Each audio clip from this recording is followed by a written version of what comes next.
there have been allegations that persons in the foreign service and on diplomatic missions abroad are increasingly political appointments instead of career diplomats. If you respond to that. I don't think there are allegations. That sometimes people make certain statements. We try to balance with equal percentage in terms of the postings, the heads of mission level. And we, I think, maintain that ratio quite well. Recent means we have got very important stations being covered by the career diplomats, equally by political appointees. Now we have got New York, United Nations. Now he's termed to be a political appointee because we have appointed Mr. Paliyakkara after his period of service in the foreign service.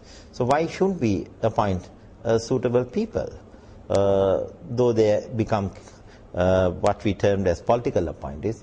Aren't they suitable to hold office even after they retire from service? So that's how these career and political appointees have come to some type of confusion. Now we have got Mr. Maduwagedara in Berlin. He is a career foreign servant and he has just retired from the foreign service and continue to hold that office. So that also is considered as a political appointee, merely because now you cease to be in service because you retire and then you are appointed, then they become a political appointees. Now we have got very important stations like Beijing is career appointees, in Tokyo is career appointees, in Delhi is a career appointee, in Brussels is career appointee, likewise. So we have got all important stations also equally covered by political appointees and career appointees. So, and also in Vienna we have a career appointee, in Sweden, in Stockholm is career appointee, and also you take even for other places. So we have an equal match, so what we termed as career and non-career. But I am trying to see how best we can also see that when more recruitment can take place to avoid any shortfall of foreign service personnel needed to serve in all our missions. We have not had regular recruitment in the past. Since I became foreign minister, every year I have been recruiting to the foreign service from a competitive examination. And this year we have taken 11, previous year we took 10, so that means within the last 2.5 years I have taken 21 foreign service permanent career persons. Now in the foreign service we have only 150 to cover 57 locations. Now how do I manage without sometimes taking some people on contract? So that is also a factor. That's why I'm trying to, every year I am taking at least 10, 15, 20, likewise I want to increase the numbers. So and the first time on regular intake has taken place within such a short time.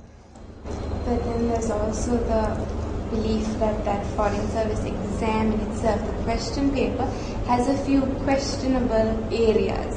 So how do you, how do you try to make those? And what are the questionable areas? Well, for instance, last time's question paper had this one, which of the multiple choice question, which said which of these fish can live the longest out of water. So even in terms of general knowledge, how does that apply to someone who is expected to do foreign service? This is not said by the foreign ministry, the question paper. It is set by the examination department, the question papers.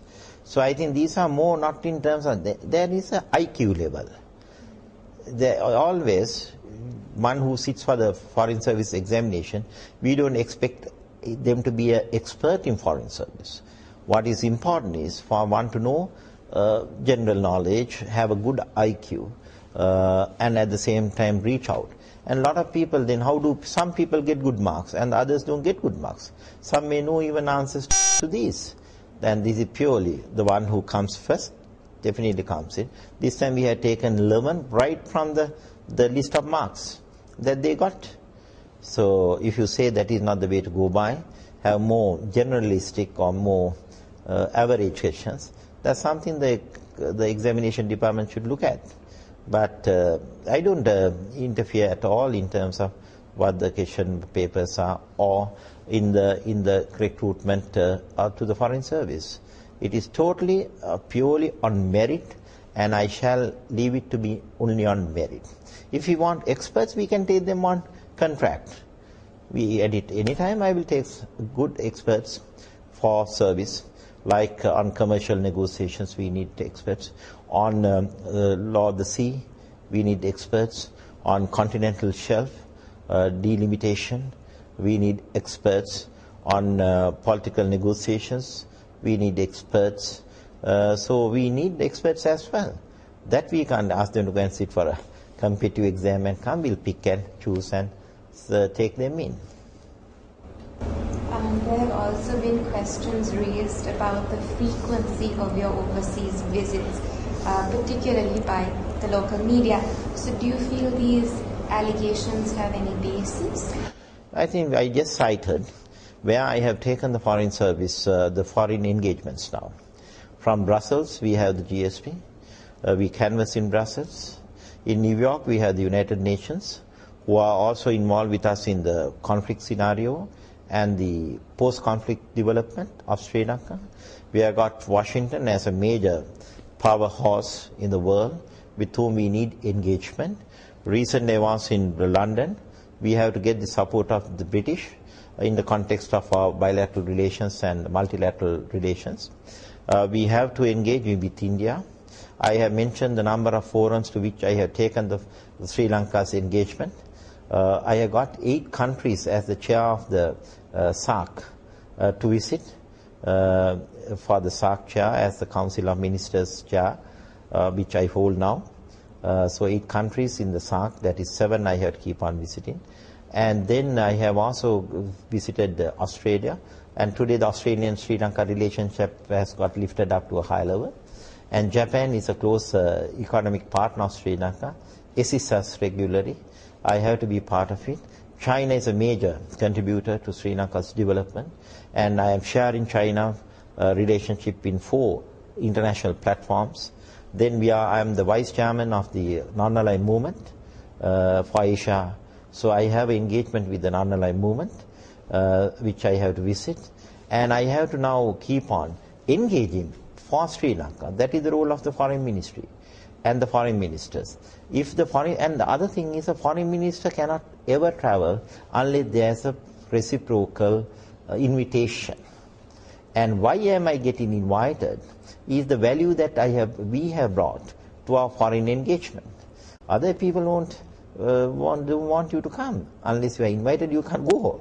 So therefore, that is how we have brought the wider dimension in terms of foreign engagement that necessarily involves travel. But every travel has a benefit that I must ensure there's a benefit that flows to the country, which I have done. And that is why we have been able to bring the LTT to be called terrorists for the first time by the international community. We moved and pushed more and more of a terrorist agenda that the LTT was pursuing to be recognized by the world. And for the first time, the world at large called on the LTT to surrender in their final phase of our engagement. So this is how you have to look at it.